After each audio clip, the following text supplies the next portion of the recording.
नीतीश कुमार के लिए करो या मरो से कम नहीं। 2024 का चुनाव पढ़े, बिहार सीएम की काट ढूंढना बीजेपी के लिए क्यों है मुश्किल। जेडीयू का नेतृत्व संभालने के बाद नीतीश कुमार की नजर राष्ट्रीय राजनीति में बड़ी भूमिका पर है।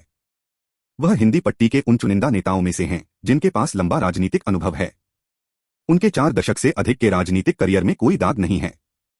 शुरुआत से ही वह एक समाजवादी नेता की छवि रखते हैं। उनका बीजेपी के साथ प्रेम नफरत का रिश्ता रहा है।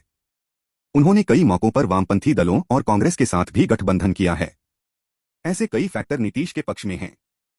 2024 का चुनाव बिहार के मुख्यमंत्री के लिए करो या मरो की लड़ाई होगी।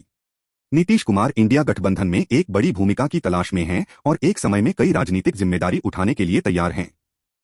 ये आने वाले समय में उनके राजनीतिक करियर का एक निर्णायक मोड़ हो सकता है। नीतीश हिंदी पट्टी के सबसे अनुभवी नेताओं में से एक हैं, इसलिए इंडिया गठबंधन के महत्वपूर्ण सदस्य हैं। हिंदी भाषी राज्यों में बीजेपी की ताकत बहुत ज्यादा है। हाल ही में राजस्थान, मध्य प्रदेश और छत्तीसगढ़ के विधानसभा चुनावों में जीत के बाद बीजेपी का दबदबा और भी बढ़ गया है। अब विपक्षी गठबंधन को एक ऐसे चेहरे की जरूरत है जिसमें हिंदी भाषी राज्यों में नरेंद्र मोदी का मुकाबला करने की ताकत हो। बिहार के सीएम के तौर पर नीतीश कुमार के पास सरकार चलाने के साथ साथ गठबंधन का गणित भी संभालने का अनुभव है। वह भले ही पीएम नरेंद्र मोदी की तरह जादुई वक्ता न हो, लेकिन अपने देहाती दृष्टिकोण और मृदुभाषी व्यवहार के जरिए जनता से अच्छे से जुड़ जाते हैं। ये ऐसे पहलू हैं जो उत्तरी राज्यों में ध्रुवीकरण के लिए महत्वपूर्ण होंगे। बिहार के मुख्यमंत्री के रूप में नीतीश कुमार को राज्य में जाति आधारित सर्वेक्षण कराने का श्रेय जाता है। यह मुद्दा भारतीय राजनीति में गेम चेंजर साबित हो सकता है। नीतीश कुमार कुर्मी समाज से आते हैं, जो अन्य पिछड़ा वर्ग ओबीसी की कैटेगरी में शामिल है। इसी जाति से प्रधानमंत्री नरेंद्र मोदी भी आते हैं। शुक्रवार को नीतीश की पार्टी जेडीयू ने राष्ट्रीय कार्यकारिणी की बैठक के दौरान 4 प्रस्ताव पारित किए थे। इसमें से एक प्रस्ताव ऐसा था जिसमें देश भर में जाति आधारित जनगणना का समर्थन करना था।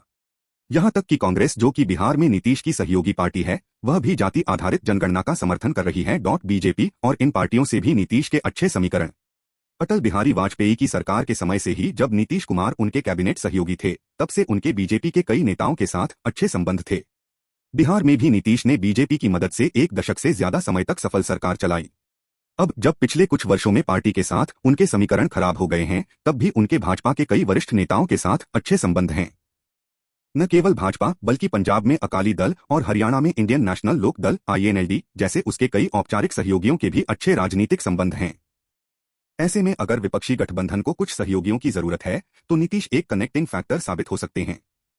लंबे समय तक सत्ता में रहने के बावजूद भ्रष्टाचार का आरोप नहीं। भारतीय राजनीति में भ्रष्टाचार सबसे बड़े मुद्दों में से एक है। वर्तमान में अधिकांश विपक्षी दल भ्रष्टाचार की जांच का सामना कर रहे हैं। कांग्रेस, आप, टीएमसी, आरजेडी और डीएमके के वरिष्ठ नेता भ्रष्टाचार के आरोपों का सामना कर रहे हैं, लेकिन नीतीश कुमार की स्थिति अन्य विपक्षी दलों से अलग है। लगभग 2 दशकों तक मुख्यमंत्री रहने के बावजूद उन पर भ्रष्टाचार के कोई आरोप नहीं है। यहां तक कि वह बिहार में शुरू की गई विभिन्न सामाजिक और विकासात्मक योजनाओं का श्रेय भी लेते हैं।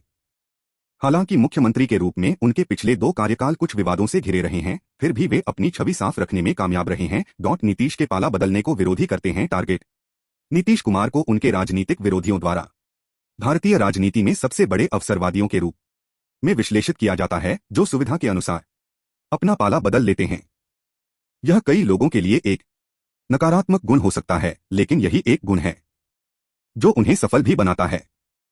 बीजेपी भी जानती है कि नीतीश कुछ ही समय में पाला बदल सकते हैं। उनकी पार्टी में हालिया घटनाक्रम इस बात का संकेत है कि अगर स्थिति की मांग हुई तो ललन सिंह जैसे वफादार को भी हटाया जा सकता है। जेडीयू के राष्ट्रीय अध्यक्ष बनने के बाद आने वाले दिनों में नीतीश कुमार निश्चित रूप से विपक्षी गठबंधन में एक बड़ी भूमिका पाने की संभावना की कल्पना करेंगे। यहां तक कि जेडीयू ने उन्हें सहयोगी दलों से बातचीत के लिए भी अधिकृत किया है। नीतीश उनके लिए एक एसेट्स की तरह साबित हो सकते हैं, लेकिन उन्हें लगता है कि सब कुछ योजना के अनुसार नहीं हो रहा है, तो वह सिरदर्द साबित हो सकते हैं।